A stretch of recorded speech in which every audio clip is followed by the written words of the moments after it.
Welcome back to Poddy Talk, the podcast where we shit talk ourselves. I'm Tor. And I'm Jac, and today we have Greta Onieogou, the amazing actress from All American, also YouTube star. I've been obsessed with your YouTube lately, and we're so pumped to have you on today because we have actually been meaning to connect for, I swear to God, almost 2 years. Yes. So really funny backstory before we hop into it. Basically, Greta and I have the exact same acting agent. Shout out to Faith. Also, shout out to her daughter, Joey, who I know will be watching this. And Faith has been trying to get us together at a dinner years ago, just to connect in me, and it just never happened. Now, a year and a half into lockdown, it finally is happening. Finally meeting. Amazing. Yes.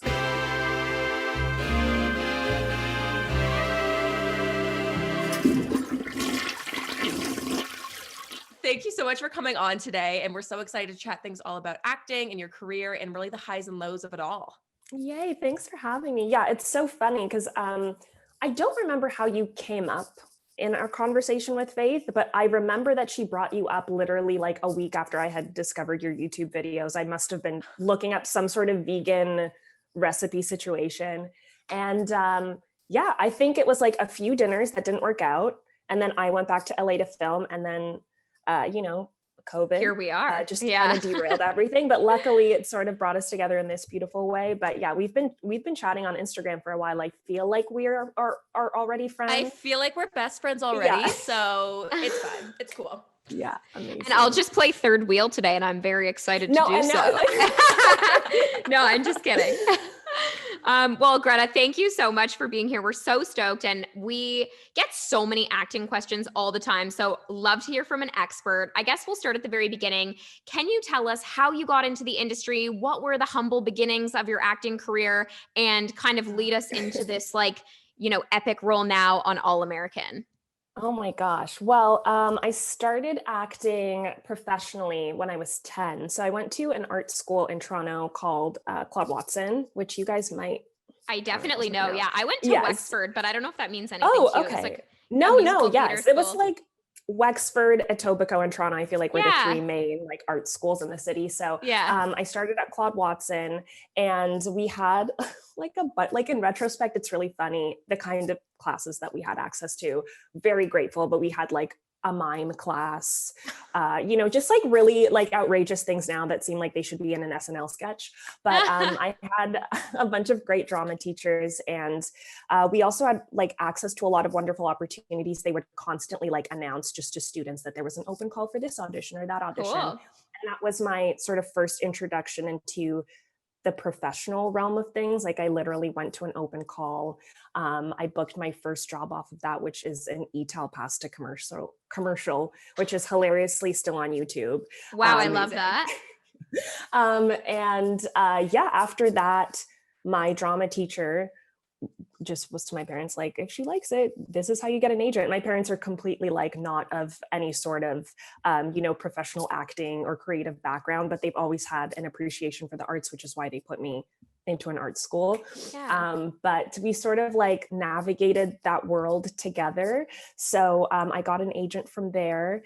And it's funny when I tell people that I started at 10, they're like, oh, so you were a child actor, which I don't know, in my head, I'm like, I guess like I started young, but to me, a child actor is like, you're working professionally, like you're not in school, you're like supporting your whole family on your income.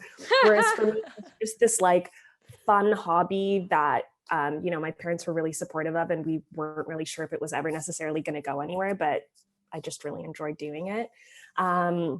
But yeah, it was just like the same sort of thing as with any actor, like auditions and booking roles here and there. I was really lucky. I booked a series at 15 called Heartland, which is like still on in Canada. Yeah, that was on CBC, right? Yeah. Yes. I remember that show because a director that I was working with at the time was also working on Heartland, and he would always be like, I'm flying out, because it wasn't shot in Toronto, was it? It was like East, did they? That was in Calgary. Yeah. Really? Which was crazy. So I was commuting through the latter half of high school, and then pretty much through all of university. I was like I do my classes, and then I would opt to like get on a red eye that night to go to shoot the next day and then leave on a red eye that same night to like come back to be able to like make my classes. Wow. That is insane. So, That's which next again, level. The things you do at the time, you're like, this is fine. And then I look back and I'm like, that was a lot. I mean, it was great. But you know, I'm just, I feel like that's the potion of youth, you know, like I think back to things I did at like 15. I'm like, how did I do that? Like I had a lot of energy. Absolutely. Well, Tor, we talk all the time too. Like Greta, I don't know if you know, but Tori's also an actor. Yes, I do. Yes. So she was like booked and busy all throughout high school. And I hear your stories talking about, Tor, how you were balancing, I did not attend any day in grade 10 or grade 11. Yeah. And navigating that, and you almost become this like mini adult, and you're forced to kind of grow up quickly and, you know, schedule all your responsibilities in and make those priority lists. And it really is so fascinating when you hear about the child actors and how that all goes. I was just going to say, I don't know how it was like for you, Tori, like, cause my show shot from, I think it was like May through to around Christmas. So especially in university, I didn't miss a ton of school cause it kind of ends in like April or May. Now I can't remember. Right. Something like that. It was more difficult in high school, but also like having gone to an art school, same as you. People were way more understanding of it. I worked with a lot of younger people who didn't go to an arts program, and it was really difficult for them to get out of classes and be away for school for like weeks at a time. But totally, I was in a really lucky spot.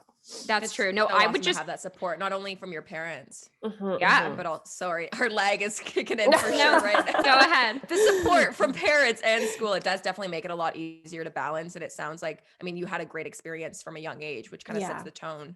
That's great. I was just going to say I disappeared for months on end. Like I would just be gone for like whole years at a time. And then I'd reappear and I'd be like, oh, hi teachers, I'm still here.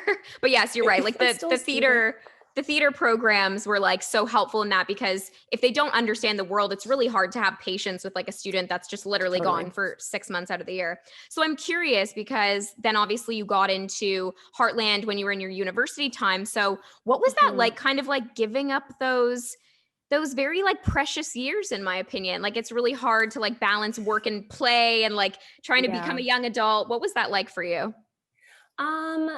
University, in certain ways it was easier, because so much of university is like, this is your work and you kind of, it's on you to figure out when you're going to get it done. If you want to go to classes, like it's not like high school where they're sort of like really on you about that sort of thing. So it was more difficult having conversations with my profs. You're also one in 3,000 students. I went to U of T. So first of all, they don't know who you are. And you're like, can I move this exam? And they're like, why? And then you're trying to get into, you're like, oh, the show and horses. And so that was interesting. Did your profs actually change exams for you? Because I had profs, I was shooting a series at the time and they wouldn't change my exam. So I got a 0 on the exam. Yeah. They would not adjust it. Yeah. It was brutal. Crazy. No, I think I remember talking to a prof because I thought I was going to have to get an exam changed, and he was great. And then it didn't end up needing to happen. But woof, that's the worst. Yeah, it was terrible. Luckily, it was only 10% of my grade. So I was like, I'll take it. I was like, I don't care. I'm going to go to work, like whatever.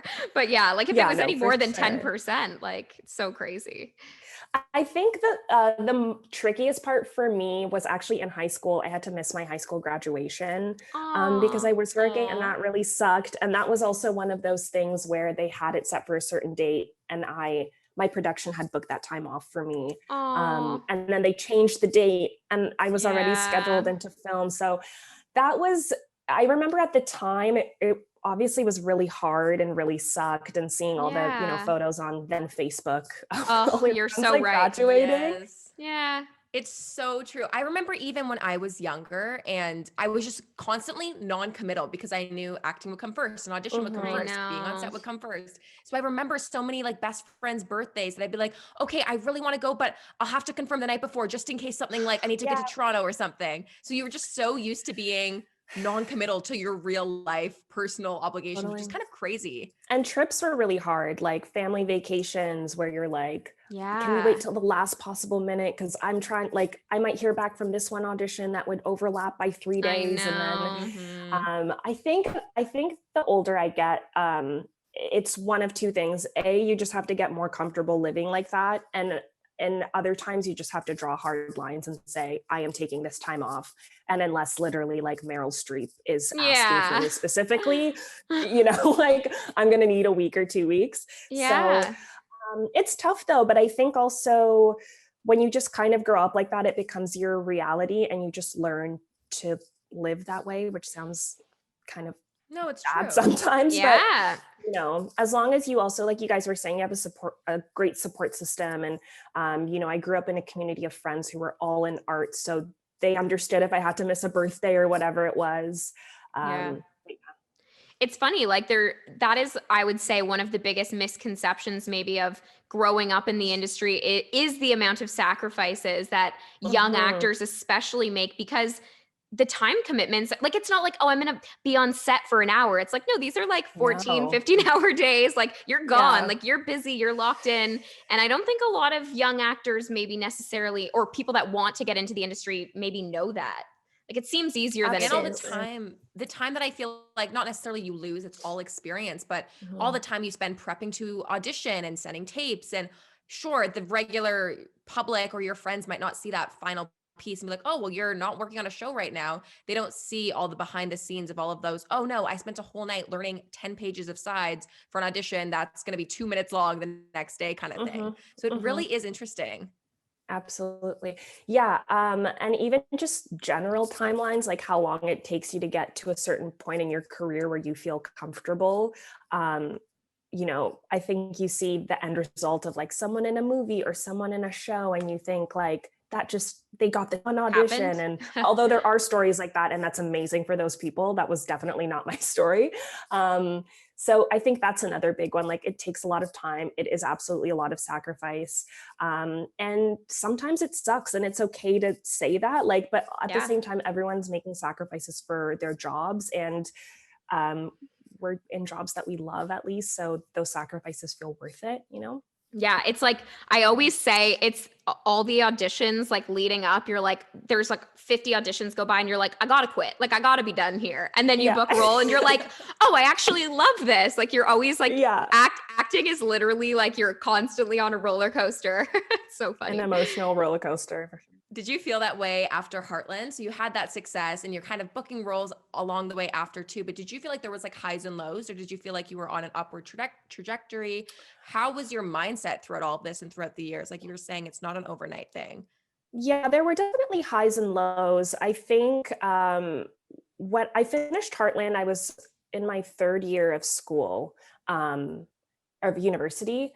And I think also the shift of if you've been in school and then leaving school and you're sort of out in the real world, and I didn't have the job anymore and I didn't have the structure of school. So that was a really difficult transition. And I was a little bit like, okay, I guess now I just like audition and that's it. And like, I don't know.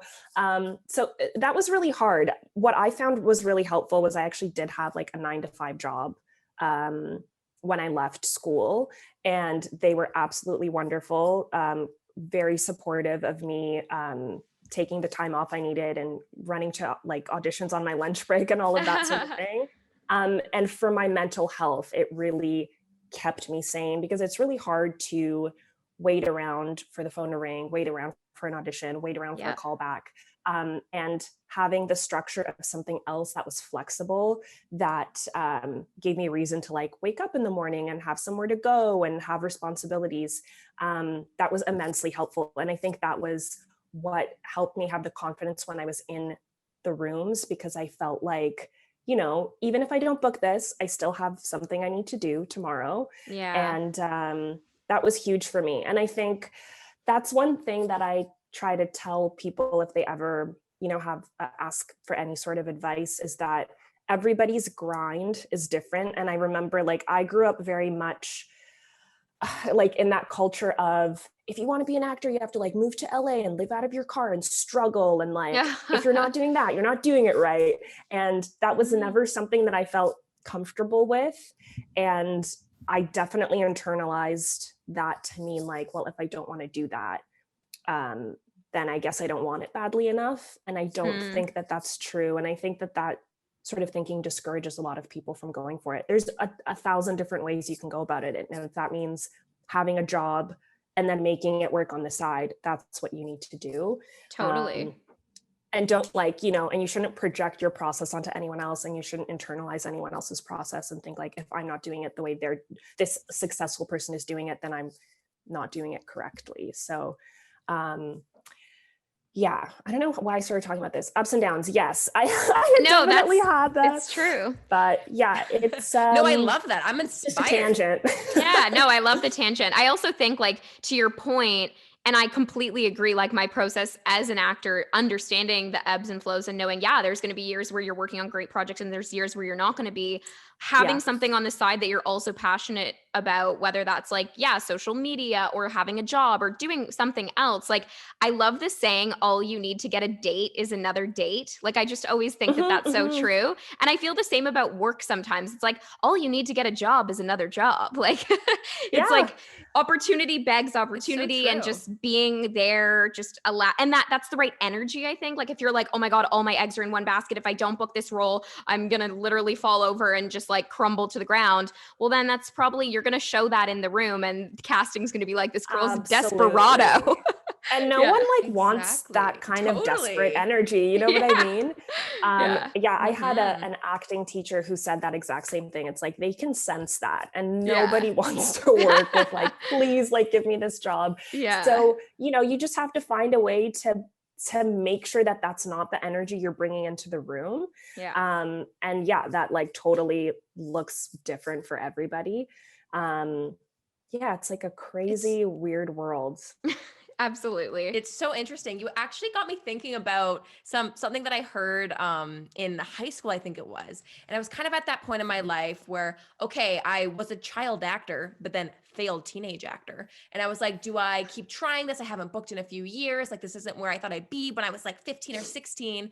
And I remember having this conversation, I don't know if it was like a teacher or a guidance counselor, talking about the whole like plan A and plan B and all that stuff. And they're always like, well, you need a backup plan if this doesn't work out. And I remember always kind of challenging that and saying, well, why don't I just make my plan A better to be able to make it all work? And kind of to your point of like, okay, get the 9 to 5 to pay the bills and to have that stability, but that doesn't mean you need to just give up auditioning entirely. You can still make that happen. So I think it's, making your plan. It's not about giving up entirely and then just going on to your plan B in a completely different world. It's about making that plan A and what your dream is accessible. You curate the vibe, you know? Exactly. Curate the vibe. Exactly. Yes. That's our favorite saying on here. Tori is the vibe curator. No, absolutely. I think, and just taking the time to like figure out what that looks like for you.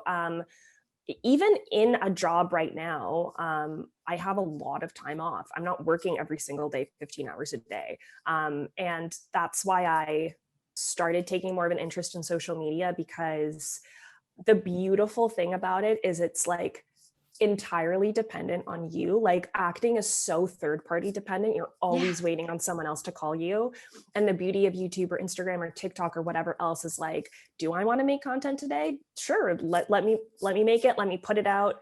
And I think growing up in an industry where I had so little control, like, I love being able to be in a field where you get to take that control back and like put out what you want when you want. Like, it's so cathartic. So I love that. I completely agree. So it's like, and the instantaneousness of it all, like something about film and TV, like that's where obviously my heart is, but like, it's going to take a long time to see that come to air, to see it come to life, where it's like a TikTok, like, hey, that's going to be live in 5 minutes. Like, this is perfect. Yeah.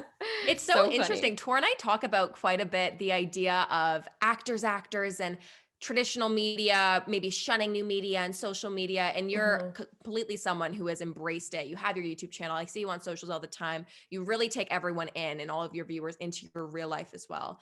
And I feel like, one, it's just cool to kind of see behind the curtain and kind of learn about your day on set at Warner Brothers, what that looks like, all of those things. But also, it's just kind of the new wave of how it happens. Do you have any experiences with more people from the traditional side or actors who kind of look down on social media? Or are you kind of leaning into that side? I guess the best example would be like my own insecurities about it in the beginning. I've been watching YouTube for so long, like since like Candy Johnson, like early makeup people. Yes. Like she taught me how to do a wing dye, like I don't know, 10 years long or whatever. And I had wanted to start one for as long as I've been watching, and being in the industry, and especially when YouTube first came around, I think it was even more like taboo, because it's like, oh, what is this, like internet videos? And I internalized that, and I was like, oh, I don't know, like, is this gonna be okay to post videos online when I'm also trying to break into a more traditional medium? And I think as time has gone on, people have understood that it's all sort of like merging together. Yeah. And it's just a great way, I think, to like build your brand and build your portfolio and let people in a way that you feel comfortable, and like curate your own narrative and just like diversify. Absolutely. Again, it's so tricky with this job. You don't know when the next job's coming. And any, the wider you cast your net, the more opportunities it brings you, and the less likely you are to be sitting without a job for like 6 months, which has happened to me, and it sucks. Like there's really nothing you can do. So yeah, I definitely think things are changing. I think people are understanding that. And I think I was also like, you know what, who cares? Like, I want to make videos. I'm going to make them. It's fun.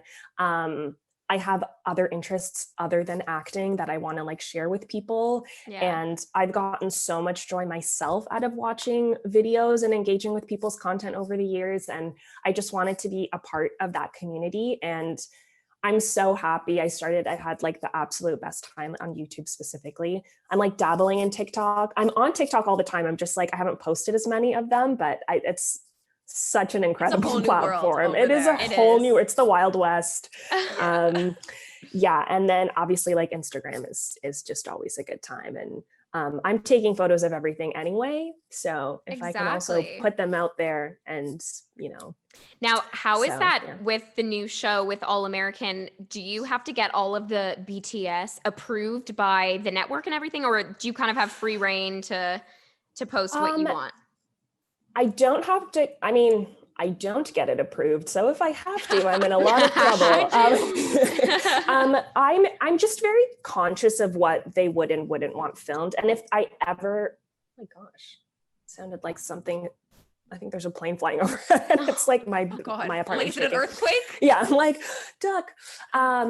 Yeah, if I ever have felt like there is maybe sensitive material, I do run it by our showrunner, and I'll send her like an unlisted link and be like, do you want me to cut anything? And that's only happened a couple times, especially when we first started shooting. It was like early pandemic.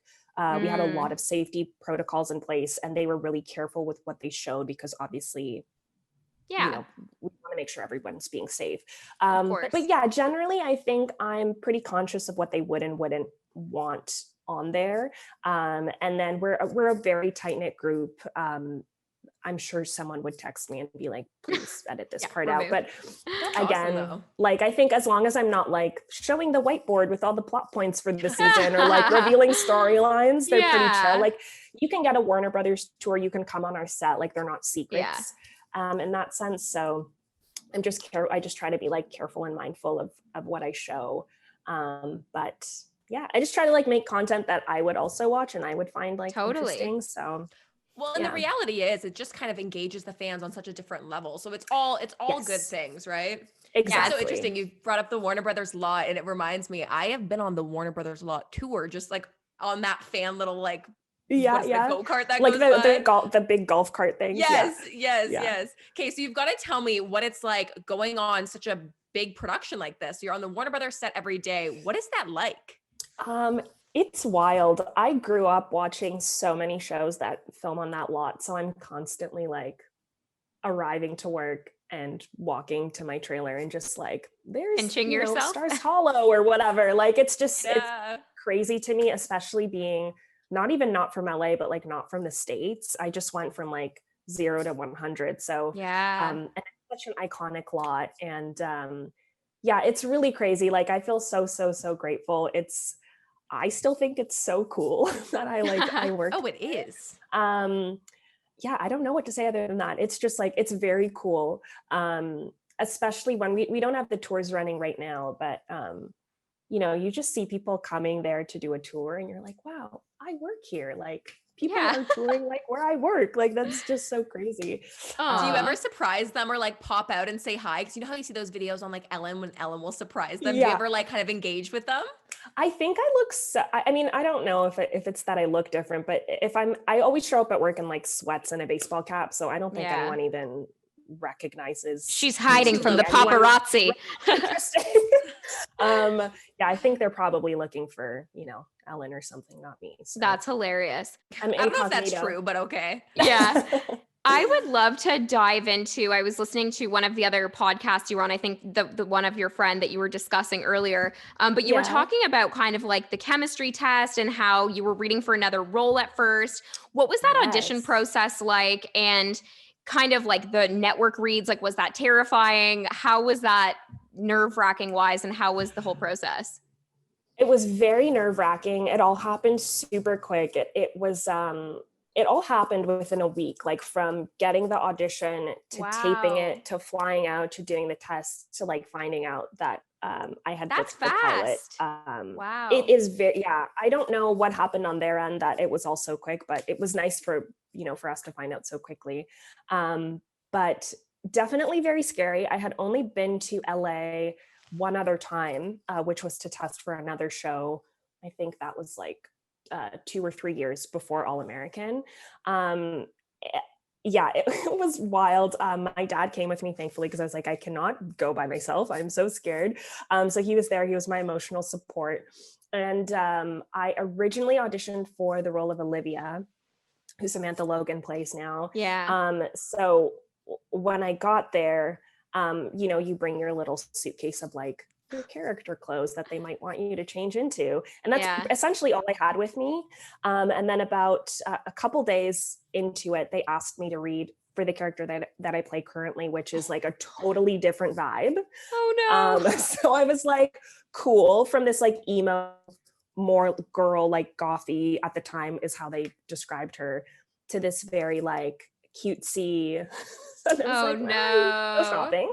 Like I gotta go shopping and get the outfit. It was all very hectic. I went in there obviously with the mindset of like this one character. They asked me to do to read for another character, which was great because I was like, oh, I think that's good. They like me. So in my final sort of read through, which was, I always forget if it's the network or studio, like which order they were in, but one of those, the big ones. Yeah. One of the big ones. Yeah. I went in to read, and you essentially read in this sort of like, almost like what feels like a theater, like you're on a stage. Yeah. Terrifying. There's like bright lights. You can't see who's in the crowd, but there's like more people than you're probably comfortable with.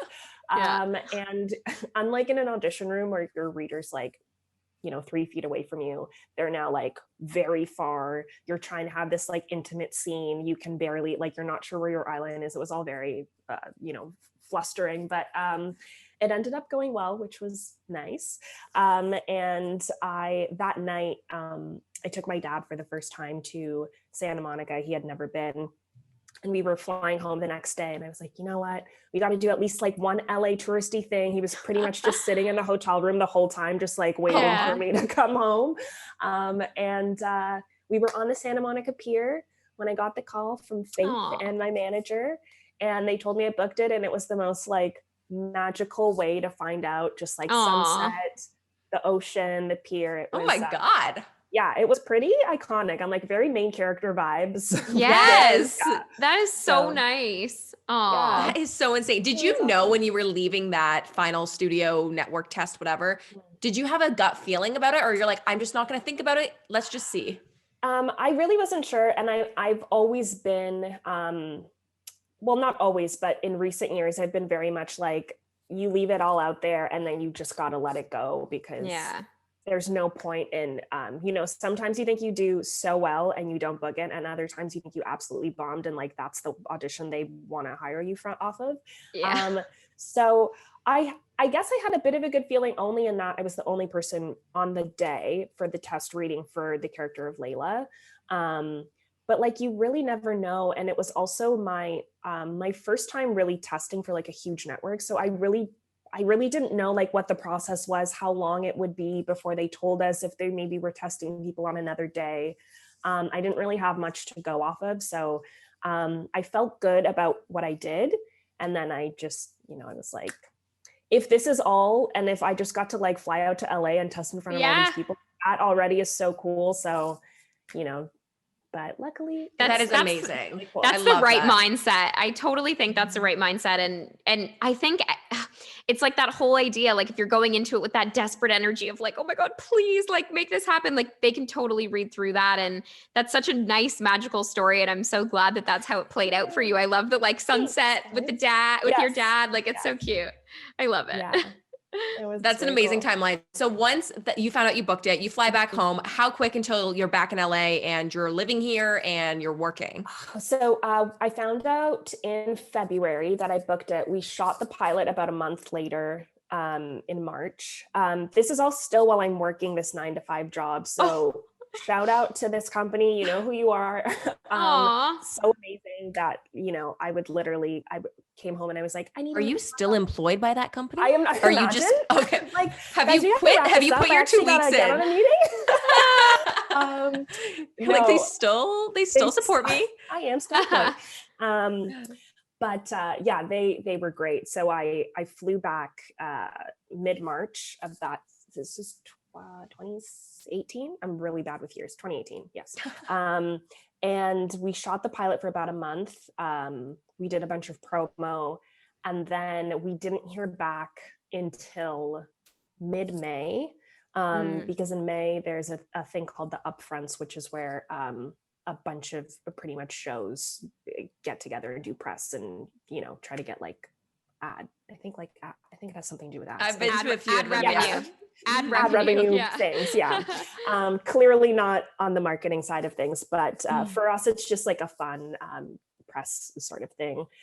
So we found out literally like 2 or 3 days before we had to fly to New York to do upfronts. Again, always very like, it's like, wait. And then I know. go. But that was really exciting. And then we did the upfronts for a weekend, did more press, and then we started shooting in July.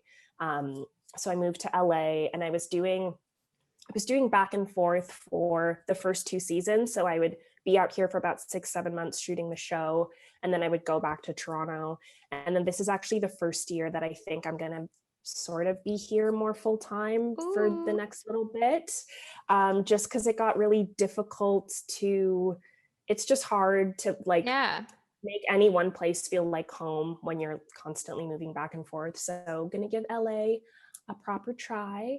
And that's. You can't go wrong. The weather. I know, the weather alone. How do you feel about LA though? Like how has been the process going from Toronto to LA? I think now I'm in a spot where I can say like, I like it. Toronto's always going to be home. I don't know that, I'm going to necessarily be like in LA forever. Again, in this line of work, it's kind of like, you got to be where the work is. Absolutely. But I feel so grateful that I've had an opportunity to move out here, like for work. I think I recognize it's a very privileged position to be in, that I got to come out here literally for a job. So that's been amazing. I think it's definitely one that's so different from Toronto. It's not a city in a traditional sense. Yeah. So the first few times I came out here, I remember not really liking it because you kind of can't catch a vibe for it. Like you don't really know where you are. Everywhere's so different. I think you grow up watching, these shows that really just take place like in Beverly Hills. So like the glitz and the glam. Yeah, my understanding of LA was like Santa Monica and Rodeo Drive, and that was it. And that's so little of it like that. So when you get here, you're like, oh, I don't. What's going on? I know. But I think now that I've been here for some time and I found my spots, and I have a community of friends out here, and my routines and things like that. I've really enjoyed it. All my family and like closest friends are back home, so I love going home. And I don't know, Toronto's just, you guys know, like, it's like, you can't replicate it, and it's home, and I miss it dearly. Don't miss the winters. I will be absolutely honest. Not. No. That's not great. I did spend Christmas out here though this year, and that was weird because I have never spent a Christmas with no snow. So that's like the only part of the winter where you want cold and snow is like Christmas Day. Just for the one morning though, like just not that even one morning, just the morning. Literally, that's it. And then you're like, I'm good for it to be summer now. But yeah, I'm excited to be out here for a bit, and just kind of like ride the wave of it all. Ride the wave, you know. Totally. Cowabunga. I was gonna say your story, honestly, Greta, is so inspiring, and also it just goes to show that it's not always an overnight success, and you have been grinding it out, putting in the work since you were 10, you were saying you started? Yeah, a little baby. Yeah, 10 years old. Like, that's insane. And it's so easy for someone to turn on the TV and go, oh, look at that actress. Like, I'm sure it was one audition, whatever they might say. But then you look back in the timeline, no, you've got 20 years under your belt. So it really honestly is so insane. When I say it's that crazy out loud, to say I'm that. When did that happen? When did that is wild. It's so insane, but time flies when you're having fun. Amen, Tori. That is true. I was going to share my funny analogy of LA because I always say like people will say like, oh, how is LA like in comparison to Toronto? And I always say that LA is like a cheesecake. You get there and you're like, oh my God, this is the sweetest, most decadent dessert I've ever had. I love it so much. I want to eat cheesecake every day. But then the days go on and you're like, wow, I'm really starting to feel a bit bloated and a little bit sick actually. And I don't love it that much. And then by the end, you're like, I could take a break from cheesecake for a few weeks. Like that's always my vibe on LA. Yeah, exactly. Absolutely. And I think like, the part of it that I think a lot of people are attracted to, the sort of like glitz and glam, the scene, is fun for a time. I also don't live anywhere close to where all of that takes place. I think that's another like misconception about LA that I had too, which is just like there's paparazzi everywhere and you can't go anywhere without being. And it's like, no, there are very specific places you go if you want that, and there's a ton of places you can go if you don't want that. Totally. And it's fun for a minute, and I love getting to do it for the show with like all of the cast press, gets together and get to do press. But you know, it's like exhausting to be in that all the time. And I mean, if that's your thing, good on you, Hollywood Fix or whatever it is. I'm like, I could not. It just seems so taxing. Yes. But then, hey, when you want that paparazzi, you know you can go to Craig's for dinner. The paparazzi will be waiting outside. Go to the nice guy. They'll capture you on the way out. Like, everyone knows the hot spots. But yeah, there's so many restaurants you could go. And people, that is a misconception that everywhere you go in LA, someone's chasing you with a camera. No, like it's such a like in a very sort of concentrated spots. And if you want to go there, you can go there. And if you want to just have a nice dinner and not have any of that, there's also so many places you can go. But yeah, I think I love LA for the parts of it that like I guess you can't get in Toronto. I love that you're so close to the ocean. I love that, you know, you can drive 2 hours and snowboard, you can drive 2 hours and go to the beach. Like there's all these amazing hikes. That part of it is like unbeatable in California. The weather, of course. Agreed. But then there's like, I love cheesecake. Let me be clear. Let me be clear. I love cheesecake. I love cheesecake. Just in doses. Yes, in doses. I miss the like downtown energy that you don't really get here. I mean, there is a downtown in LA. Like it's not really, you know, it's not. LA's a driving city though, whereas we're more of a walking city, which I feel like is the differentiation. Yeah. English. That's the difference between the two. Yes, and I do miss that. And yeah, I'm realizing more and more because I actually didn't have a car in LA until this year. I was like Ubering and getting rides from friends and like taking their public transport, which is not the one. Not great, especially like after Toronto. TTC's got its problems, but I've really had like a newfound appreciation for our public transport system. But yeah, like when you get a car here, like you really don't walk. You just drive to where you need to go. You'll walk into the restaurant or the store or wherever. And I miss that. I miss like walking Queen Street. I miss hanging in Trinity Bellwoods. I miss just like all of those vibes. Like summer vibes in Toronto are like really unbeatable. Unmatched. Unmatched. It's so that Yeah, I miss it. Oh, no, you guys have me. It'll always be here though. You're killing it. Stay there. Yeah, Toronto stay there. will Enjoy the sunny weather. Enjoy all the the California palms.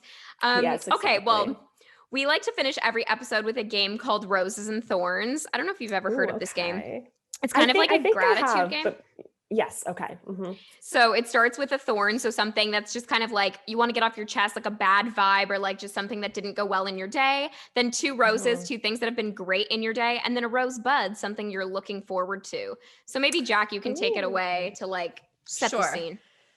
Okay, I'll set the tone. Okay, so my first thorn is very easy, and it is that it's the season here in Toronto where it's like spring, things are blooming, but then also these like, I don't even know if I'd call them a fly or like a gnat, this like tiny little fly bug. Oh, and they're just in swarms everywhere. So my balcony right now is covered in them. Like I cannot open the door, can't go out there right now. Me too. It's disgusting.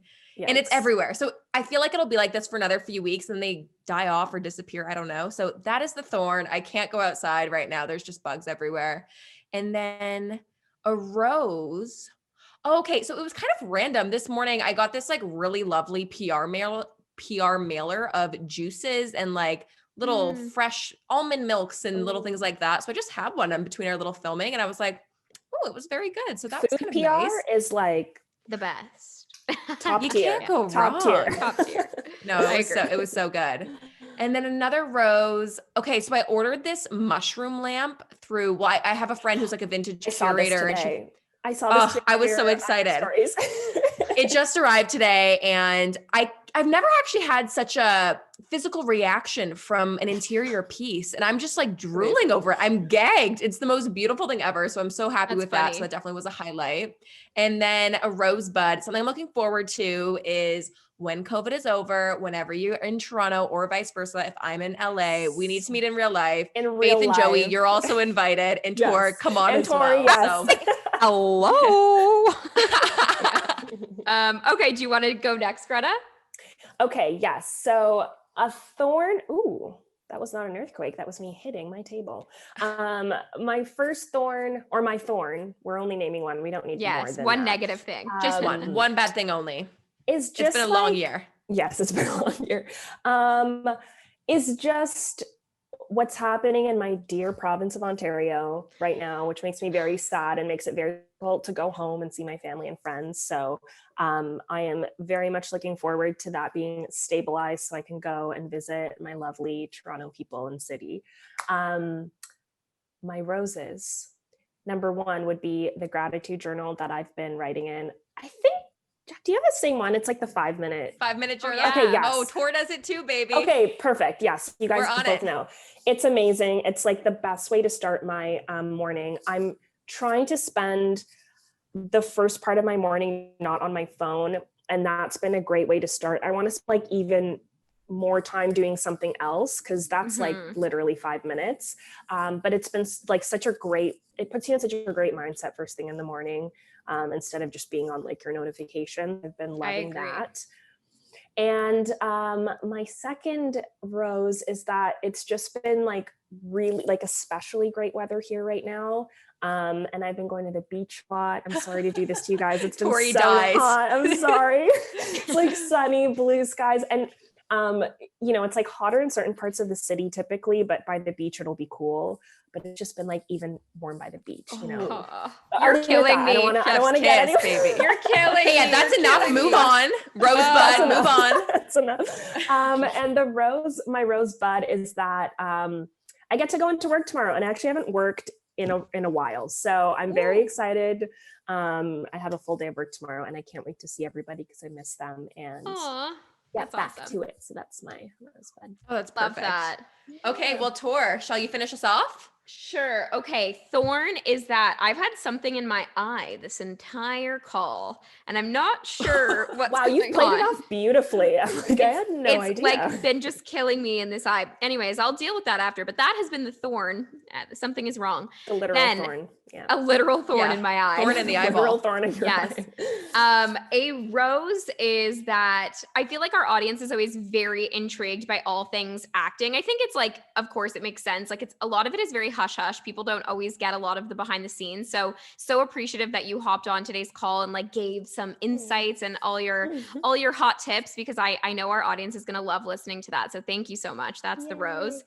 And a second rose is that my day is almost over. I have had a very, very busy day for some reason today. And now it's almost 5 p.m. and I'm so depressing, Tori.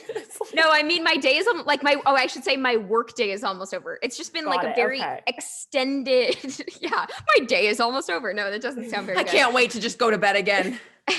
No, not exactly, but I'm excited that it's 5 p.m. I can't lie. So stoked about that. And then Rosebud, very much looking forward to, I would love to take you to the Nice Guy in LA or one of those hot spots. Yes, and I've never been. So. And I'm calling the Hollywood Fix. Oh my God, yes.